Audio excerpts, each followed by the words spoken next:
ఓం గం గణపతయే నమః. ఓం శ్రీ మాత్రే నమః. ఓం శ్రీ గురుభ్యో నమః. ఓం శ్రీ మహాసరస్వత్యై నమో నమః. ఇప్పుడు మనం 5 గ్రహాలు కలయిక అంటే పంచగ్రహ కూటమి అంటాం మనం. ఈ 5 గ్రహాలు కూడా అంటే ఫస్ట్ కుంభరాశిలో రాహు ఉన్నాడు. రాహుతోటి 4 గ్రహాలు కలుస్తున్నాయి.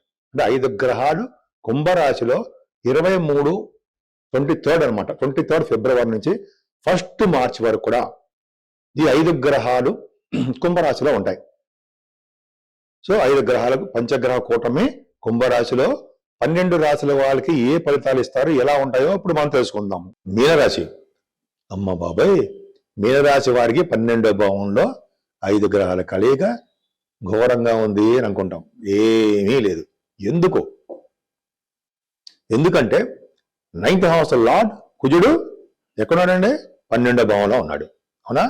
సప్తమాధిపతి 6వ ఇంటి వాడు 12వ భావంలో ఉన్నాడు.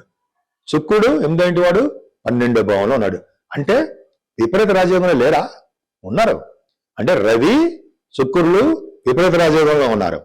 కుజుడు మీకు 9th హౌస్ లార్డుగా 2వ ఇంటి వాడుగా 12వ భావంలో ఉన్నాడు. అంటే ఫారిన్ కంట్రీస్ కి ఉన్నతమైన విద్య రీచకి వెళ్ళి తీరతారు. వెళ్తారు. రాజయోగం పట్టుకుంటుంది. మీనరాశి వాళ్ళని తీసి పడేసడానికి అవకాశం ఏమీ లేదండి. ఎందుకంటే రవి బుధులు 12వ భావంలో ఉంటే వాళ్ళు తీర్థయాత్రలు చేస్తారు, దైవ దర్శనం చేసుకుంటారు. వాళ్ళు డబ్బు ఖర్చు పెట్టడమే కాకుండా వాళ్ళు నిల్వ చేసే కూడా పద్ధతి వాళ్ళు తెలుసు. ఈ విధంగా చెప్పాలండి. ఇలా సొంత గతం కాదు, ఇవన్నీ కూడా మీరు చూపిస్తాను. మన ఆస్ట్రాలజికల్ బుక్స్ లో ఉంటాయి, చెప్పడంలోనే ఉంటుంది అంతా. రోజు కాంబినేషన్ ఖచ్చితంగా ఇదే. పైగా ఫైనాన్స్ రంగంలో కూడా మీరు విజయం సాధిస్తూ ఉంటారు. అనేక రకాలుగా బాగుంటారు. డాక్టర్స్ చెప్పడం ఇంపార్టెంట్. డాక్టర్స్ అంటే 12వ భావం అంటే డాక్టర్సా అంటారు. ఏం కాదు. 12వ భావం ఉండగానే డాక్టర్స్ గా మీరు సక్సెస్ అవుతారు. ఎందుకు ఎలా అంటే రవి బుధ కుజ తోటి రాహు ఉన్నారు. అంటే డాక్టర్ సంబంధించిన రాశి కుంభరాశి. ముఖ్యంగా కుజుడు ఉండద్దంటే రవితోటి ఆపరేషన్స్. అవునా? 12వ భావం ఆపరేషన్స్గా దెబ్బలు తగులుతుంటాయి. కుజుడు ఆపరేషన్స్ చేస్తారు మీరు డాక్టర్స్ గా. మీకేం జరగవు ఆపరేషన్స్. మీరు ఆపరేషన్ చేసి సక్సెస్ అవుతారు.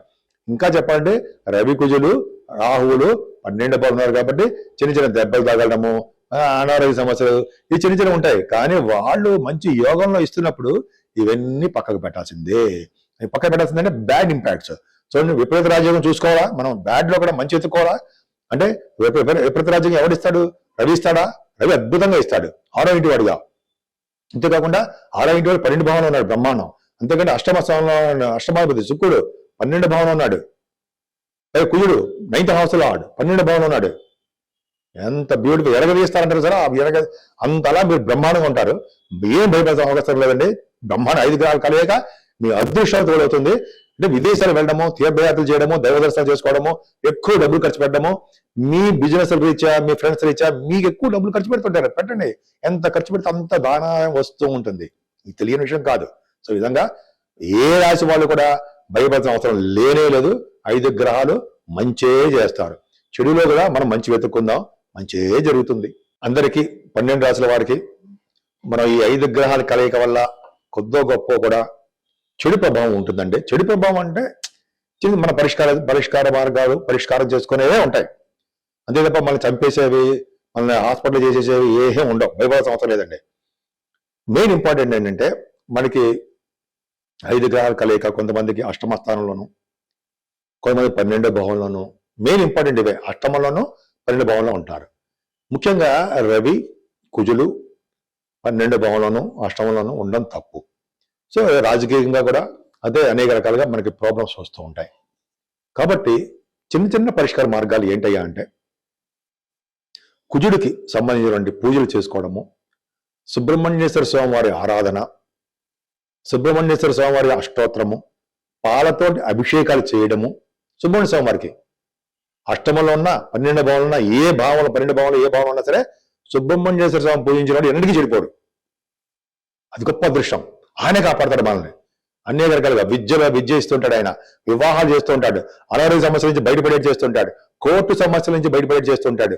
అంతేకాకుండా ఫారిన్ కంట్రీస్ వెళ్ళేటి చేస్తుంటాడు, వివాహాలు త్వరగా చేస్తుంటాడు. కుజుడు చేయలేని పని ఏమీ లేదండి. కుజుడు 12 భావాలు ఉన్నా ఎక్కడ ఉన్నా సరే సుబ్రహ్మణ్య స్వామి ఆరాధన ఖచ్చితంగా చేయాల్సిందే. మీ ఇష్టం.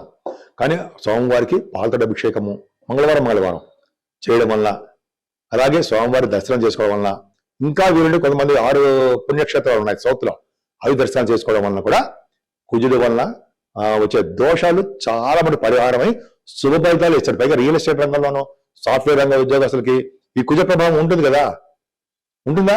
ఉంటుంది. కాబట్టి మనం ఈ అందరం కూడా ఐఏఎస్ ఆఫీసర్ల వలన, పోలీస్ రంగంలోనూ, డిపార్ట్మెంట్స్ రంగంలో, అయితే ఆర్మీలోనూ రావాలన్నా కుజరాహుల్ కాంబినేషన్ కదండి. సో సుబ్రహ్మణ్య స్వామి ఎంత పూజిస్తే అంత పైకి వస్తాం. సో నిరంతరము ఓం శం శరవణ భవాయ నమః, ఓం శం శరవణ భవాయ నమః, ఓం శం శరవణ భవాయ నమః అని మంత్రంతో పూజించిన సార్ ఆయన మనకు రక్షగా మన పరంకాలే ఉంటాడు, పక్కనే ఉంటాడు ఆయన. అదొకటి. తర్వాత రాహు. ఈ రాహు కూడా అష్టమంలో ఉన్న రాహు, 12వ భావంలో రాహు కూడా దోషకారకుడే. అవునా? ఎందుకంటే అనారోగ్య సమస్యలు ఇవ్వడంలోను, దూర బంధువులు చంపేయడంలోను, చంపేయడం అంటే ప్రాణం తీయడంలోను, లేకపోతే బరియల్ గ్రౌండ్స్లోకి వెళ్ళడంలోనూ రాహు కారకుడు అవుతాడు. కాబట్టి రాహు వచ్చే దోషాలుగా పరిహారం చేసుకోవడానికి అమ్మవారు ఒకళ్ళే రక్ష. అమ్మవారిని పూజించడము మీకు ఇష్టం. గ్రామ దేవతలు పూజించాలంటాయి. మీరు ఏ గ్రామంలో ఉన్నారో ఫస్ట్ ఆ గ్రామ దేవతను పూజించాలి, ఆవిడికే పూజలు చేయాలి, ఆవిడికే హోమాలు చేసుకోవాలి, ఆవిడకే కుంకుమ పూజ చేయాల్సిందే గ్రామ దేవతలకి. మనం ఏ గ్రామంలో ఉన్నామో ఆ గ్రామానికి. తర్వాత అమ్మవార్లు, కనకదుర్గ అమ్మవారు కానీ, పార్వతీదేవి కానీ, లలిత సహస్రనామాలు కానీ, అలా మనకి ఇష్టమైన దేవతల్ని పూజించాల్సిందే. ముఖ్యంగా అమ్మవారికి పౌర్ణమి రోజు, అలాగే అమావాస్య రోజు కూడా హోమాలు చేస్తూ ఉంటారండి. అది చాలా విశేషం. ఆ హోమాలు చేసినా కూడా నవగ్రహాల హోమం, నవగ్రహాలకు సంబంధించి కూడా చేస్తారు. అది గొప్ప విశేషం. కాబట్టి అది మిస్ కాకూడదు.